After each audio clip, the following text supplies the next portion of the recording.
You know much about the father of modern aerospace engineering? I don't know if I do. Jack Not right off Parsons. the top of my head. So Jack Parsons, his work was the foundation of NASA, like the organizations that, and his work and the things that he discovered. Now, Jack Parsons, he was born Marvel Parsons. What a name, Marvel. And his entire childhood, he was obsessed with finding a way to the moon or to explore space. He was big on the sci-fi, comic book sort of thing. And his whole life was focused on building rockets. And as a kid, he was building rockets in his backyard.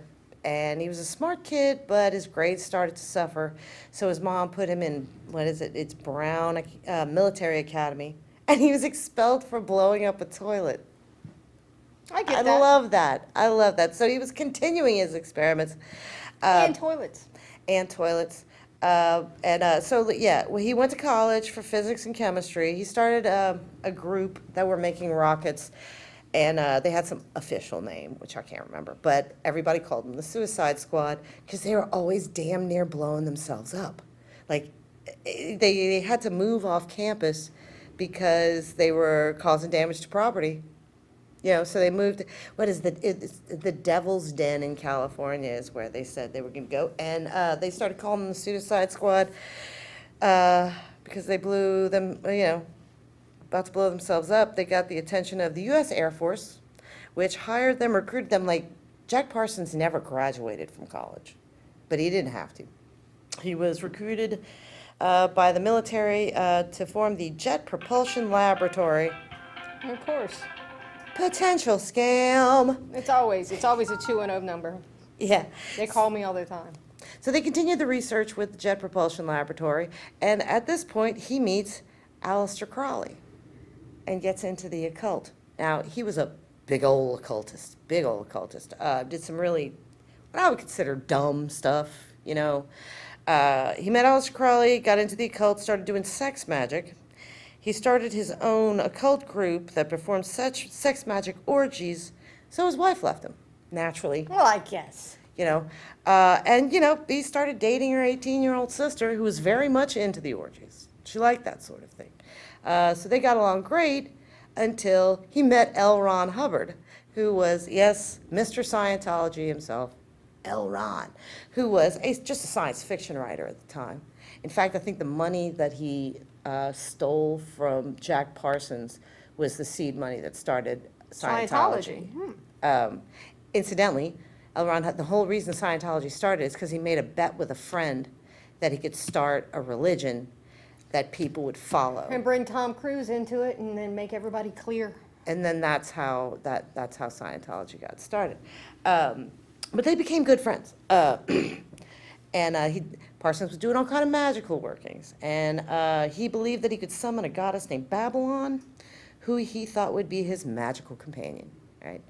So he asked the group to perform a series of ceremonies that's famously called the Babylon working.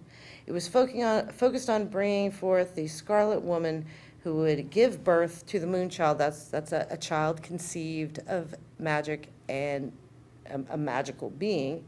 And even Aleister Crowley thought he was crazy. That's bad. If Aleister Crowley thinks you're nuts for your magical working, you might want to rethink things, So this Babylon that he was trying to call up, she was supposed to be a red-headed woman with green eyes. And, they did the working for a while and nothing happened. So they gave up.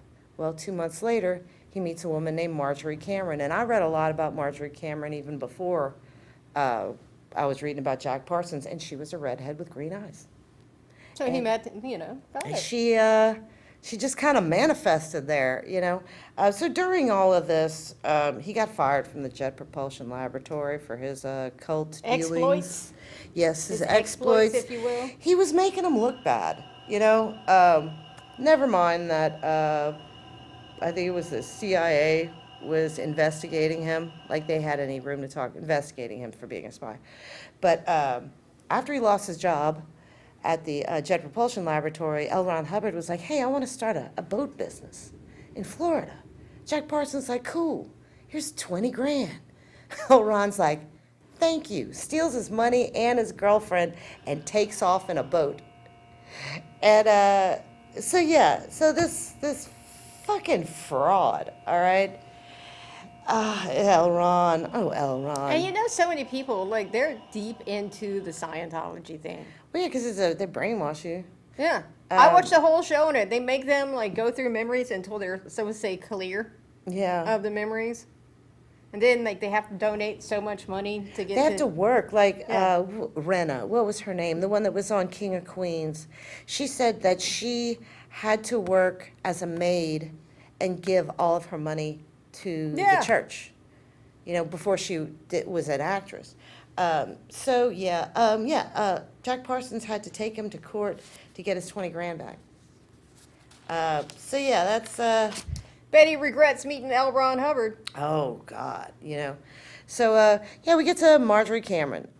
He married her in 1946. She was very much into the orgies. And that's a good thing, because that's a requirement. She was a strange artist that claimed to have visions of a coming apocalypse, and her art reflected that. She was also affiliated with this guy, Kenneth Anger. Kenneth Anger was a child star in, like, the 20s.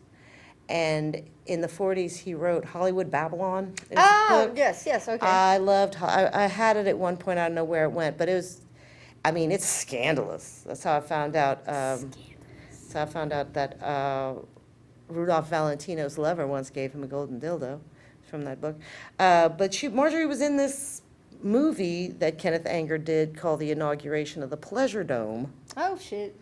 which was just a series of rituals. It was, filmed them performing rituals, and it was not well received. Nobody liked the Pleasure Dome. No, nobody wanted to inaugurate that. And so Marjorie and Parsons continued the Babylon working, and then they gave up. And she left him and moved back to New York. Now, the whole point was that Marjorie was supposed to be the Scarlet Woman, and they were trying to bring forth the Moonchild. She goes to New York, she finds out she's pregnant. She had an abortion. What the fuck were you doing? Like, The Moonchild's never going to be born so out. there you went. You aborted the damn Moonchild. Fine. Anyway, so that just shows what you don't play with forces like that. You really don't. And Jack found out the hard way that you don't, because some of the workings he did left his house, like, perpetually haunted by shit. Like, it wasn't haunted before, but then no one could live there afterwards. And then, so the FBI it was the FBI, not the CIA. The FBI was investigating him because of his occult practices, and they thought he was a spy. They never really found anything, but he was blacklisted from all aeronautical engineering jobs. Like, no one would ever hire So him. now he's just messing with toilets still. No, he worked at a gas station. Ah, So he worked at a gas station. He rented out rooms in his house to various occult parties doing God knows what. And then got a contract with a movie studio where he would build explosives for movie sets. And one of the guys jokingly said to him before he left that day, he said, "Don't blow yourself up." And he blew himself up. He blew himself up in his house, blew half his face off, and then he got rushed to the hospital, and he died in the hospital. that was the end of Jack Parsons. He was 37. Like, that's so young Yeah. to be. And then Marjorie Cameron, of course, was like, "Oh, that whole time I was Babylon, but I gave birth in the astral plane." No, bitch, you would have given birth in the physical plane, but you aborted the Moonchild. Whatever. Anyway, so that is a wild, Crazy story. about the father of modern aeronautical engineering. And That says it all. it really does. Like, don't play with forces you don't understand. And when doing dangerous chemical reactions in your home, take precautions, Yeah, Double check your work, check the math. And Good not the meth. Lord. Check the math. There was Not the not the meth. meth.